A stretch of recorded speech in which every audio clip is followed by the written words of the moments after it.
Kylian Mbappe akan gabung ke Man City? Penyerang Paris Saint-Germain, Kylian Mbappe, menjadi pemain yang paling diminati oleh klub-klub elit Eropa saat ini. Kepindahan Mbappe dari PSG pun terasa semakin nyata lantaran masa kontrak sang pemain akan berakhir pada 30 Juni 2022. Bisa dibilang hanya Madrid dan Man City yang memiliki kekuatan finansial mumpuni untuk memboyong Mbappe pada bursa transfer musim panas 2021.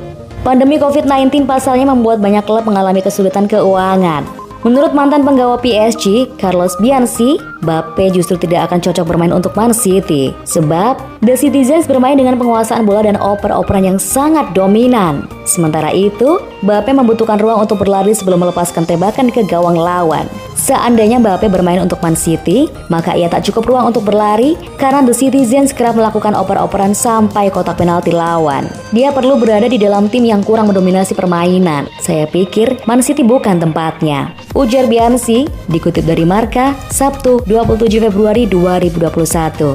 Mereka terlalu banyak menguasai bola. Pada akhirnya, dalam 30 meter terakhir, ada tidak cukup ruang bagi Mbappe untuk berlari. Lanjut mantan pelatih Atletico Madrid tersebut. Mbappe sendiri sering disebut memiliki rivalitas dengan penyerang muda Borussia Dortmund, Erling Haaland. Pasalnya, keduanya sama-sama rajin mencetak gol dan punya ambisi untuk saling mengalahkan. Mereka kuat, tapi berbeda. Haaland lebih merupakan pencetak gol daripada Kylian. Tapi Kylian akan menjadi yang terbaik di dunia dalam 2 atau 3 tahun. Dia lebih dari sekadar pencetak gol, tutur Bianchi.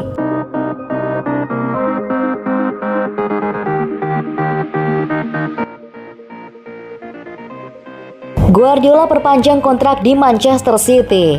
Manchester City dipastikan telah memperpanjang kontrak manajer Pep Guardiola hingga musim 2023. Hal itu membuat City menjadi tim yang paling lama diasuh oleh pria asal Spanyol tersebut. Musim ini menjadi musim kelima Guardiola di Etihad Stadium.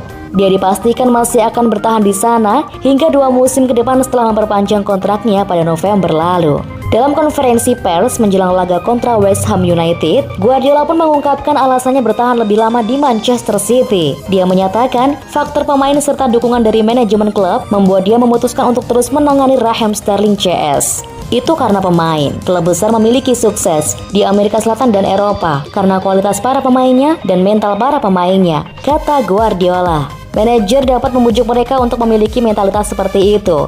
Pimpinan kami tidak ingin satu hari pun tidur, tidak ingin istirahat. Dia mendorong saya, seperti saya harus mendorong CEO dan CEO saya. Mendorong saya dan kami mendorong satu sama lain untuk menjadi lebih baik dan lebih baik.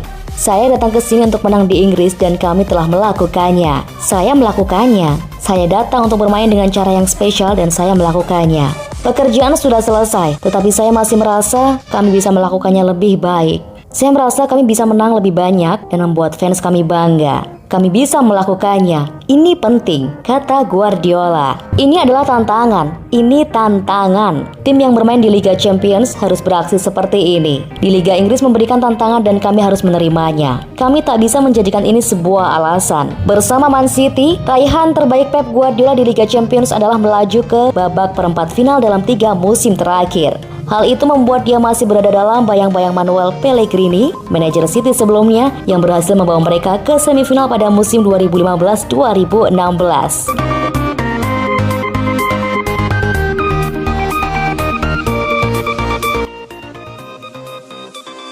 Ferguson tak ada apa-apanya. Guardiola jadi terbaik sepanjang masa.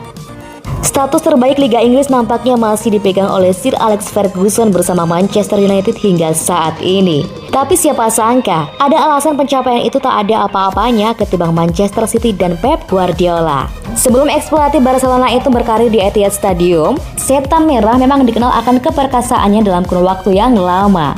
Bayangkan saja, kemenangan 13 gelar domestik yang juga rekor terbaik menyertai mereka hingga saat ini. Alih-alih The Red Devils tunjukkan keperkasaan lagi seperti di masa lalu, pamor mereka malah dicuri oleh rival sekota alias Manchester City. Ya, tim dominan warna biru itu punya alasan tampil lebih tangguh gara-gara peran serta pelatihnya. The Citizens boleh saja belum pernah menangi Liga Champions. Tak seperti Manchester United yang menangi 2 kali bareng Sir Alex Ferguson. Tapi ada alasan mengapa Pep Guardiola selaku pelatihnya sukses menyabet titel terbaik di Liga Inggris. Melansir laman Sport Bible, Pep Guardiola tunjukkan prestasi membanggakan berupa 3 gelar domestik di 5 liga top Eropa. Menang 3 La Liga bareng Barca, 3 Bundesliga dengan Bayern Munchen, ia hampir tak bisa torehkan prestasi serupa di Liga Inggris. Pelatih asal Spanyol itu pun bisa mengimbangi 2 Liga Champions seorang Ferguson ketika masih aktif di Barcelona. Lantas, apa yang membuatnya bisa lebih unggul dari pelatih legendaris Manchester United tersebut? Mengutip akun Twitter City hasil tersebut ditorehkan Pep Guardiola secara singkat dalam 12 tahun karirnya sebagai pelatih. Berbanding terbalik dengan mantan pelatih asal Skotlandia tersebut yang mencapai kejayaannya selama 39 tahun. Pencapaian ini pun kian istimewa ketika The Blue Skies punya rekor luar biasa yang sangat langka sepanjang musim ini. Bagaimana tidak, Raheem Sterling CS sukses menangis 19 laga segala kompetisi secara berurutan untuk pertama kalinya. Masih punya kans perpanjang kemenangan beruntun ini dan cetak rekor baru, Pep Guardiola pun yakin membawa Manchester City juara Liga Inggris sekali lagi. Lewat pencapaiannya nanti, layakkah dia langkai Ferguson bersama Manchester United?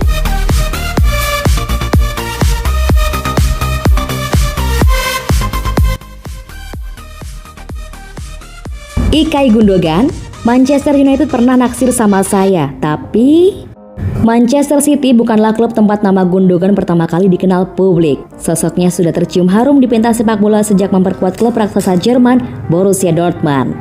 Gundogan memperkuat Dortmund selama 5 musim, terhitung sedari tahun 2011 hingga 2016. Dia menorehkan 157 penampilan dan 15 gol untuk Die Borussen sebelum The Citizens datang untuk meminangnya.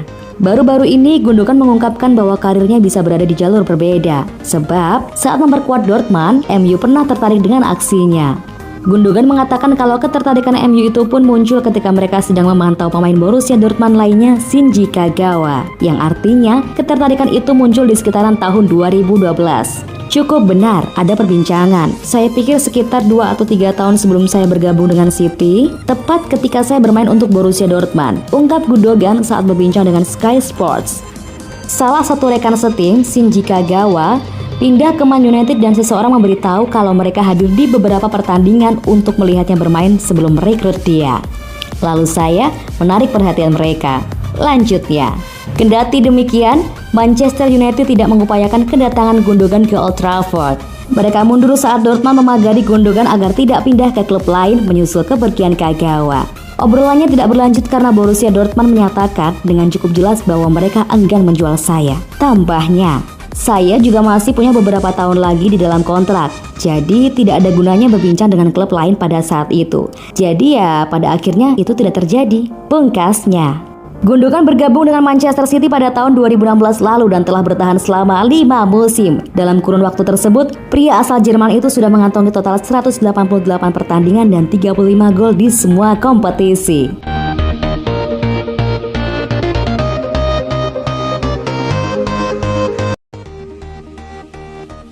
Hasil pertandingan Manchester City versus West Ham United.